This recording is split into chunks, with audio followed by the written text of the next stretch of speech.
and welcome to Bumblebee Doll Rehab. This is part one of my doll haul. This is my baby dolls. I did do a part one of my Barbie dolls.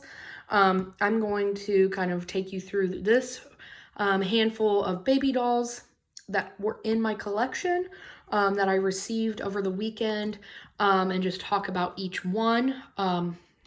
If you can help me identify a couple, that would be great. I've been trying to get them identified. So I'm going to just go one by one and talk about each one. So this first one here is adorable. Let me get my camera a little bit better. There we go. So I love this doll. She has such a great expression on her face, like she can't be bothered with anything. And just very serious, large, and in charge. This is a vinyl baby doll. She does have some wear on her painted face, but her eyes are gorgeous. This is a cameo doll here, which is amazing. I love this stamping. I don't really know much more about this doll, other than I believe she was made in the 60s or 70s. I'm going to clean her up. She doesn't need a whole lot of work. She's just very dirty. So I am going to get her really cleaned up and get her listed on my Etsy store, which is Bumblebee Doll Rehab. And I have a link to that in my description. So the next doll I have is a composition doll. I had absolutely no idea what composition dolls were prior to like yesterday. So this doll is like I guess in really good shape for a composition doll. She does have the eyes that close and they're in really, really good shape. So you can see there's not a whole lot of cracking or crazing on her. Somebody did a really weird thing with like her paint job, but I mean, it's original, so I'm going to leave that. I'm not really going to paint this doll because like I said, she does have some cracking. But I learned that composition dolls are called that because they take basically leftover sawdust and glue and press it into molds and let it dry. So these are hollow wooden dolls. And she has all of her fingers, she has all of her toes, and she has her original paint job and her original body, which is, it's rather dingy. But again, that's kind of what these dolls are known for. And so I'm not going to do anything but give her a quick wipe down. She doesn't need a whole lot. But she is a gorgeous doll. I'm not really sure what kind of doll she is. A lot of times composition dolls don't have that stamping because they were made, in the 1930s, 1940s, when having a doll, especially a doll of this quality, was quite the luxury. People were coming back from the Great Depression. They weren't spending a whole lot of money on things that they didn't need. So these dolls, were a luxury for people. And so, for her to be in this great shape, just kind of let me show you. I mean, her eye mechanism is amazing and the eye quality is just really cool. So, I really love this doll, but you can see she's got the teeth in there, which really kind of freaked me out the first time I saw it. But again, that's really common in these composition dolls. They have eyepieces and mouthpieces. So again, great shape. I'm just going to wipe her down and list her on my Etsy shop. The next doll I just absolutely love.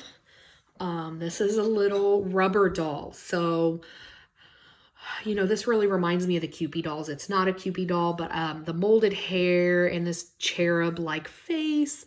A little bit of a flirty eye going on, but not really. He had a bottle, these rosy cheeks. But this is rubber, and rubber was a transition between that composition and the vinyl dolls. So this doll was made quite a while ago. The Sun Babe So We doll by Ruth E. Newton in New York. You can see here there's a lot of stamping on this, which was really great. For rubber, you can mold rubber, but as you can see, there's a lot of cracking. Rubber doesn't hold up. There's a lot of dry rot that happens. So this guy, I have to be very, very careful. As you can see, there's a lot of cracking. So limbs were always really susceptible. So this guy has a really cracked hand. And I'm just trying really hard to just be as gentle as I can. There's not a whole lot you can do to restore rubber. So basically, the only thing you can do to restore rubber limbs is to replace them with another rubber or to replace them with vinyl. The toes and the feet are in pretty good shape, but there is some cracking on the legs. So I just try to handle this baby very gently. You know, I talk about this a lot, like with doll handling in my other videos. Like, you always want to hold your dolls by their torso. You know, I see my daughter oftentimes pick up dolls by their limbs or their heads, and that's really, you know, dolls won't last if you continually do that. So you always want to pick them up by their torso. Just be really gentle.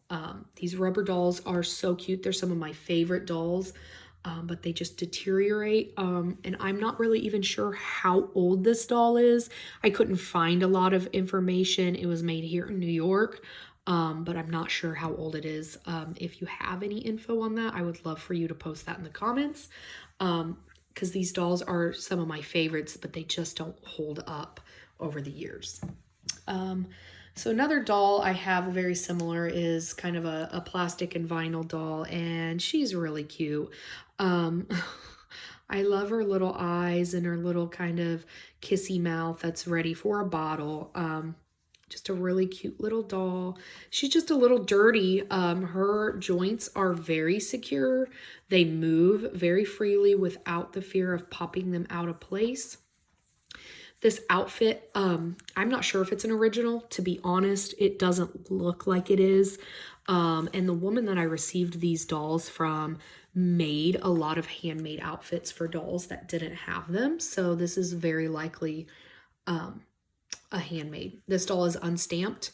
I don't know what that means. I don't know much about this doll. I did post her in my doll ID group. But it looks like, you know, this eye isn't working really good. So I'm just going to give her a really good clean, scrub her eyes. You can see we've got a lot of debris, which can hinder the movement of the eyes. So this one works okay. That one gets stuck, and you can see there's quite a bit of grime in there. Get that grime in that ears, all the areas that dirt likes to hang out. So I'm going to give her a really good clean. A very similar doll. This doll doesn't, you know, it doesn't seem to be a real authentic doll. This seems to be kind of a clone or a knockoff doll. I mean, I can put these two next to each other, and the quality of the doll is just such a drastic difference. This doll is very thin plastic, and this is a vinyl doll. You can see here, the head was glued together and it's starting to come apart. I'm sure this is not an original outfit. The markings on this doll, I believe, are like Hong Kong. It's really hard to see these. Yeah, made in Hong Kong. So a lot of dolls, when dolls started to become popular again, they were being shipped off to Hong Kong to be made. And those dolls typically have lower value. However, I am going to post her in my Etsy store. Her eyes are in really great shape. So her eye mechanisms are really great. But I'm not sure. If you have any info on this doll, she looks familiar, drop it in the comments. And then my last one, and this is really my favorite dolly. She's really adorable. She's also a vinyl body doll. So, and she's in such great shape. I just can't even believe how good of shape she's in.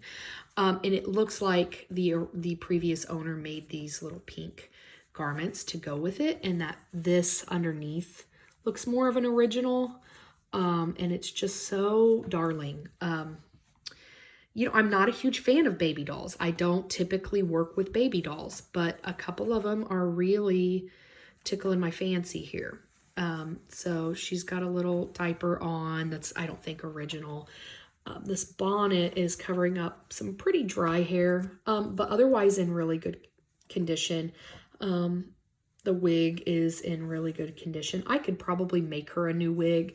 But since she's in just really good shape, I really want to just hold on to that value. This is, if you can't see, if it's an F&B 1964 copyright doll. I don't know a lot about F&B. I'm kind of just learning a lot as I go. So she's really cute. I can't believe how great. I mean, for a 1964 doll, she's in really good shape. And she's just adorable, and it's going to be really hard for me not to keep her in my personal collection. So I just love her. And she's got these little pink booties that the previous owner made.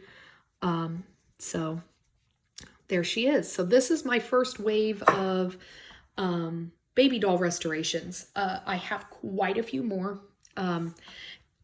They just are all going to take a lot more work, which this, again, is kind of a new skill set that I'm working on of restoring baby dolls. So I am starting pretty easy with dolls that are in pretty good shape and don't need a whole lot of work, which is this group here. So I will be doing, I'll be wiping all of these down and getting them restored. And then again, some of them, but maybe not all of them, will get posted on my Etsy shop to find new homes. Again, I'm really torn on this one because she's just adorable. I'm starting to fall in love with her. So, again, you can check out my Etsy store, Bumblebee Doll Rehab. You can also keep up with me. I am going to post lots of progress posts on my Instagram at Bumblebee Doll Rehab. I can link both of those in the description below. If you have any questions, any comments, any tips, if anybody is really good at doll restoration that's watching this video, I would love for you to connect with me because, again, this is a really new skill set. I just kind of fell into it. I had a woman reach out to me and say, hey, I heard that you like to restore dolls. I have a bunch that were passed down to me from my mother. I don't want them. Do you want them? And I kind of took a chance on it, and I had some pretty cool stuff in them. So you can check out my part 1 Barbie dolls, and I'm going to link that video as well. And you can kind of follow me on this journey as I'm learning how to restore. So thanks for your time watching this video, and I look forward to connecting with you. So thanks for tuning in. We'll see you next time.